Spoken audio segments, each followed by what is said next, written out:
സമ്മാനാർഹമായ ticket എന്ന് ധരിപ്പിച്ച് lottery വിൽപ്പനക്കാരനിൽ നിന്ന് 3000 രൂപയും 2000 രൂപയുടെ ടിക്കറ്റുമായി യുവാവ് കടന്നുകളഞ്ഞു. പത്തനംതിട്ട അഴൂരിലാണ് ഈ സംഭവം നടന്നത്. കുടുംബം പുലർത്താനായി വഴിയോരത്ത് കച്ചവടം നടത്തി വന്ന രാധാകൃഷ്ണനാണ് കബളിക്കപ്പെട്ടത്. തിങ്കളാഴ്ച നറുക്കെടുത്ത ഭാഗ്യധാരയിൽ 5000 രൂപയുടെ സമ്മാനം ലഭിച്ചുവെന്ന് അവകാശപ്പെട്ടാണ് യുവാവ് എത്തിയത്. BL 338764 എന്ന സംഖ്യയാണ് ഭാഗ്യക്കുറിയിൽ രേഖപ്പെടുത്തിയിരുന്നത്. നഗര കേന്ദ്രത്തിൽ നിന്നാണ് ഇരുചക്ര വാഹനത്തിൽ യുവാവ് എത്തിയത്. ഷർട്ടും പാന്റുമായിരുന്നു വേഷം. ഹെൽമറ്റും മഞ്ഞ നിറത്തിലുള്ള റെയിൻകോട്ടും ധരിച്ചിരുന്നു. വാഹനം അരികിൽ നിർത്തിയെങ്കിലും വാഹനത്തിൽ തന്നെ ഇരുന്നാണ് ആശയവിനിമയം നടത്തിയത്.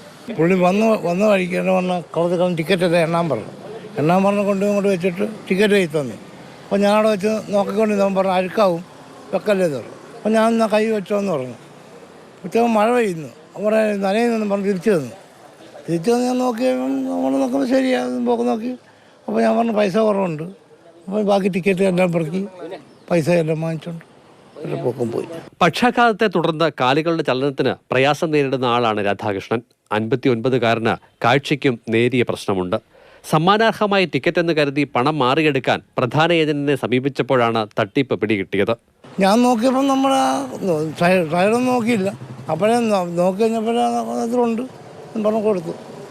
പോയി കഴിഞ്ഞപ്പോഴാണ് കടയിൽ കൊണ്ടുപോയപ്പോഴാണ് ഇത് സംഭവം. കടയിൽ കൊണ്ടുപോയപ്പോൾ അവരെന്താ പറഞ്ഞത്? അവർ പറഞ്ഞു ഇത് നമ്പർ തിരിച്ചു തന്നു പറഞ്ഞു.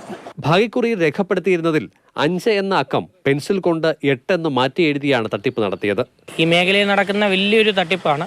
ഇതിനിയെങ്കിലും ഒരു മുന്നറിയിപ്പായി സ്വീകരിച്ച് സാധാരണക്കാരായ ജനങ്ങളാണ് ഈ ലോട്ടറി മേഖലയിൽ ജോലി ചെയ്യുന്നത്.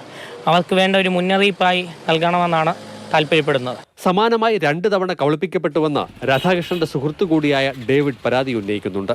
നമ്മളിത് ഉപജീവനത്തിന് വേണ്ടി നടക്കുന്ന നമ്മളെപ്പോലെ കാലുവയ്യാതെ പ്രായമുള്ള ഈ കണ്ണ് കാണാതെ ഇങ്ങനെയുള്ള ആൾക്കാരെല്ലാം ഇവർ സ്ഥിരമായിട്ട് പറ്റിക്കുന്ന ഇതാ. സമീപത്തെ കെട്ടിടത്തിൽ നിന്നുള്ള CCTV ക്യാമറയിൽ തട്ടിപ്പുകാരന്റെ ദൃശ്യങ്ങൾ ലഭ്യമായിട്ടുണ്ട്. ഇത് അന്വേഷണത്തിന് സഹായകരമാകുമെന്നാണ് പ്രതീക്ഷ. സുധീഷ് തിരുവല്ലയ്ക്കൊപ്പം CK അഭിലാൽ, മാതൃഭൂമി ന്യൂസ്, പത്തനംതിട്ട.